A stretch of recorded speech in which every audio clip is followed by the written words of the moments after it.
Adolfo, na sua palestra você abordou que o produtor rural brasileiro, o pecuarista em especial, vai ter muita surpresa durante o ano de 2018. O que o senhor e a senhora que estão nos assistindo pode esperar desse ano? Eu acredito que depois das surpresas que a gente teve em 2017, a gente tem algumas incertezas, na verdade, em relação a 2018, né? Mas eu acho que pela a curva que a gente tem de produção, preço de bezerro, descarte de fêmeas que a gente vem acompanhando, eu acredito que esse ano seja um ano de uma produção crescente aí em torno de 5% se a gente comparar com 2017. Isso traz a necessidade de a gente encontrar novos consumidores no mercado internacional, mas também a gente depende que o consumo interno se recupere durante o ano. O cenário base é que isso tudo aconteça de uma maneira bastante positiva, né? Eu acho que a gente tem uma tendência de alta aí para as exportações, a gente tem mercados bastante expressivos que estão parceiros do Brasil, né, como a China, crescendo 30% as importações de carne bovina brasileira nos 2 primeiros meses do ano. A gente tem o Hong Kong, a gente tem o Egito se recuperando. Já no mercado doméstico, a gente tem do lado da economia sinais aí de recuperação, e a gente sabe que após um momento aí de recuperação de capacidade ociosa da economia, o próximo passo é a recuperação de empregos. Então a gente deve ver isso acontecer no decorrer de 2018. E com isso, o preço da arroba, portanto, deve se manter aí firme no decorrer do ano. Hoje, o mercado futuro está apontando para 151, 152 lá para outubro. Aparentemente é um preço bastante interessante.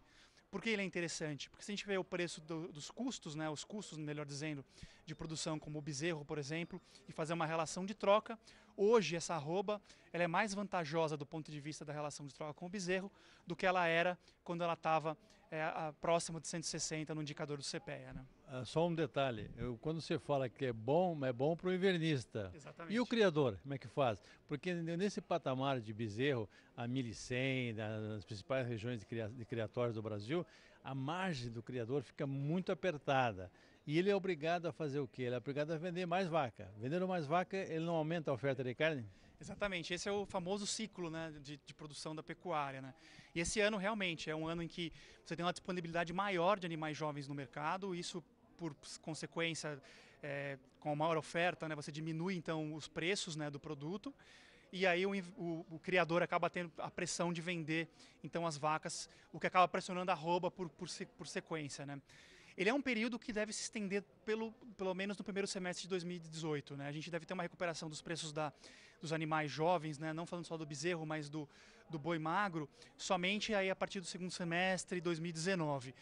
O que a gente vê de mudança em relação ao mercado que pode trazer um pouco mais de conforto para o criador? Né?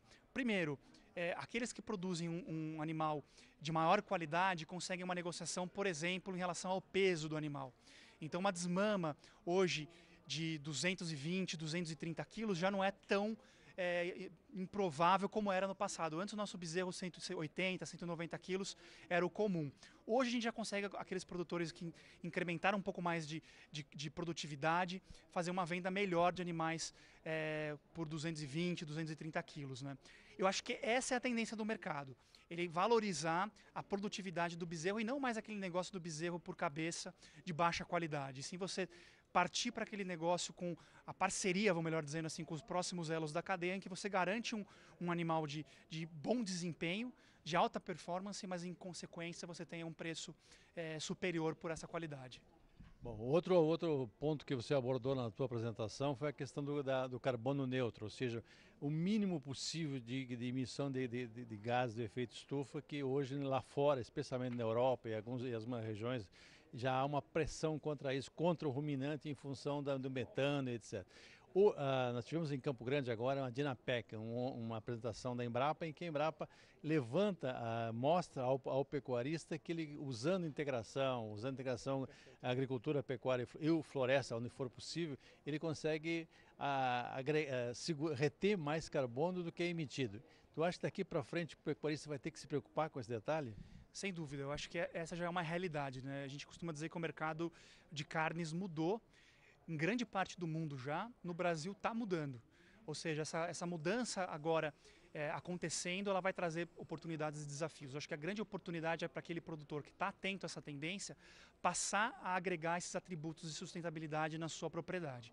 Isso, sem dúvida nenhuma, vai ter um apelo muito maior para o consumidor não só o de hoje no mercado internacional, mas também o consumidor do futuro, que é essa geração Y, né, os millennials, que estão chegando com um monte de perguntas com relação à nossa carne, se tornando até vegetarianos em alguns casos, por conta dessa pressão que a sociedade coloca em relação à carne, né? E vamos dizer que o ano passado não ajudou muito, né, essa questão da carne fraca, etc.